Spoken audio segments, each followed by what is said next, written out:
সন্তান জন্মের 7 দিনের মধ্যে আকিকা দিতে না পারলে আর পরে দেওয়া যাবে কিনা? সন্তান জন্মের পর আকিকা দিতে হবে কোন দিনে? 7ম দিনে। প্রশ্নকর্তা ভাই লিখেছেন 7 দিনের মধ্যে দিতে হবে। 7 দিনের মধ্যে বলতে 7ম দিনে দিতে হবে, 6 দিনের দিন না, 5 দিনের দিন না। যেদিন জন্মগ্রহণ করেছে তার 7 দিন পরে না, 7ম দিনে। 7ম দিন মানে কি? যেদিন জন্মগ্রহণ করেছে শিশু সেটাকে 1 ধরে এরপরে 2, 3 গুনতে গুনতে 7 হবে, যে সেই দিনে কি দিতে হবে? আকিকা দিতে হবে। এটা হলো ওই দিনে আকিকা দেওয়াটা হলো সুন্নাত। আর যদি 7ম দিনে দিতে না পারেন, কোন কোন বর্ণনায় 14তম এবং 21তম দিনে কোথাও আছে। এই দিনগুলোতেও যদি দিতে না পারেন, অনেক সময় বাবার হাতে পয়সা কড়ি ছিল না, তাহলে সেক্ষেত্রে কি করবেন?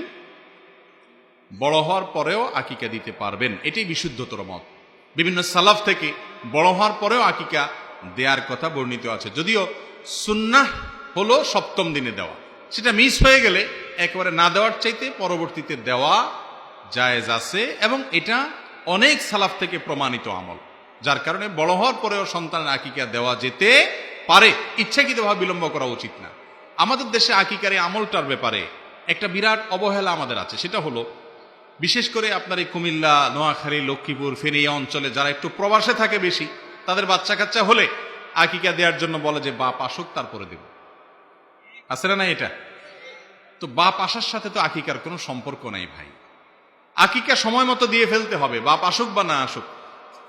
বাপ আসা পর্যন্ত অপেক্ষা করেছেন, সময় চলে গেছে, তাহলে সুন্নতটা ছুটে গেল, একটা বিরাট বড় সওয়াব থেকে বঞ্চিত হলেন, সময় মতো হলো না জিনিসটা। এই জন্য আকিকা 7ম দিনে করবেন, এটা সুন্নাহ।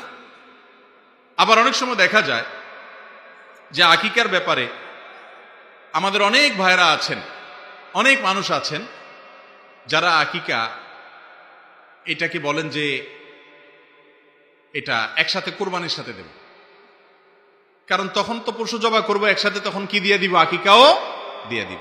এটাও সুন্নাহর খেলাফ কাজ ভাই।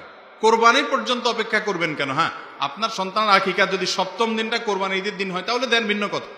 কিন্তু 7ম দিনকে বিলম্ব করতে করতে ইচ্ছাকৃত কোনো বিশেষ ওজোর ছাড়া শেষ পর্যন্ত নিয়ে গেলেন, তাহলে একটা সুন্নাহ ছুটে গেল। এই বিষয়টা আমাদেরকে খেয়াল রাখতে হবে ইনশাআল্লাহ।